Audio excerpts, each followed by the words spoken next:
So it's at this stage in the beginning that we learn how to construct a technique in inner wave pinch at Silat. Our techniques are composed of an opening, an entry, an application, and a finish. Although we have specific techniques, rather than practicing specific techniques, we like to focus on 7 core principles that we try to apply with each of our techniques. These core principles are push-pull, leverage, circling, folding, borrow balance, rolling, and shifting center. We also have a couple of ancillary principles, adhesion and Xyz awareness. So push-pull is quite simply when you have 2 vectors in opposing directions, like for a sweep, a simple sweep where I pull my foot back and push my hand forward.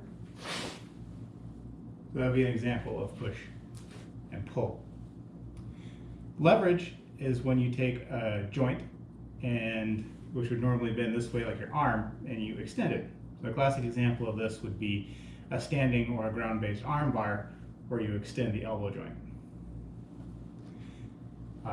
And so a principle that opposes this is folding, where you take a joint that has been straightened and you fold it.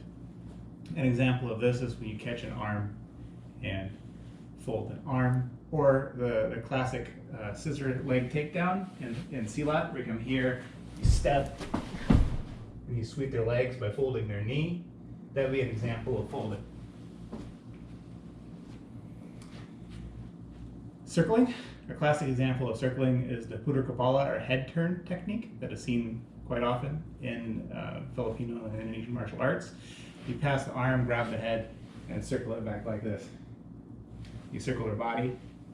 You can circle either vertically, or if you were to evade, turn the neck and the body to turn it so that you can get behind them for a choke. That would also be circling. You can circle horizontally or vertically. Another principle is shifting center. Essentially, all of our techniques will shift the center of an opponent as we try to take their center point. So if this is us and that's them, you notice when I'm standing here, you can see I have a center point. It's my center. We're always trying to take the center of our opponent while preserving and protecting our own center. So like I'm here, here, and here again. I've shifted the center because the opponent is now over there, and I've taken their center point.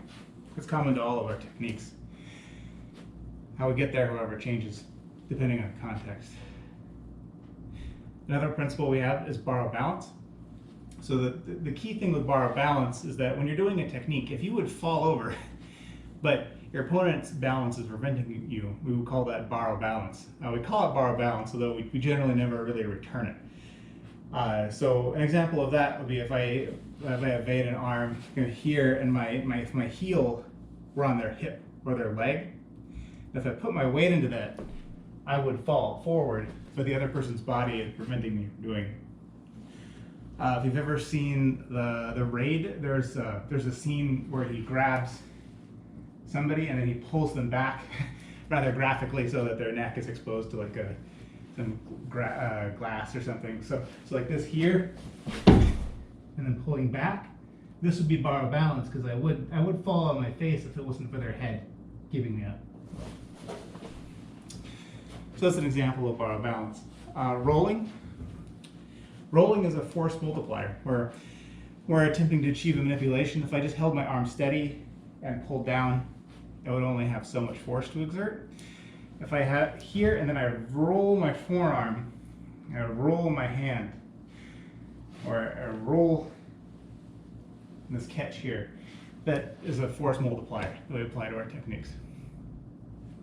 So it's not necessarily like rolling as in doing a forward or a backward roll, but it's more of like a small circular movement we use as a force multiplier.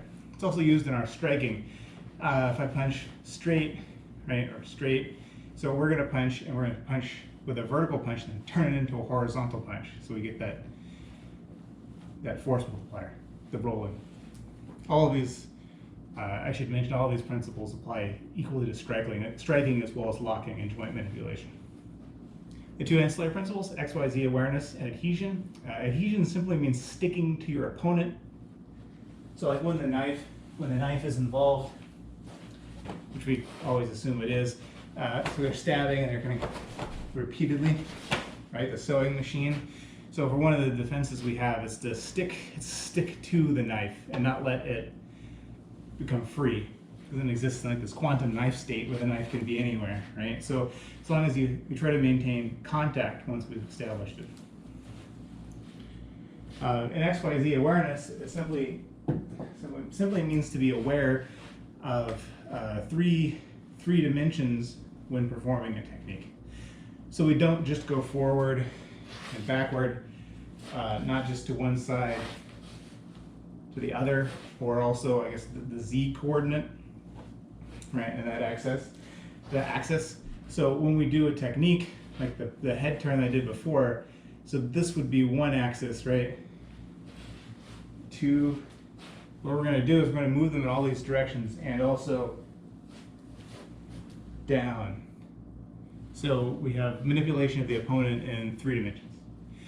We do something as similar as parrying a punch, parry it down and towards them, or down and away from them, so that when they throw that punch, it's not just deflected to the side, not just deflected down, but deflected in 3 dimensions to slow the retraction to help enable a counterattack.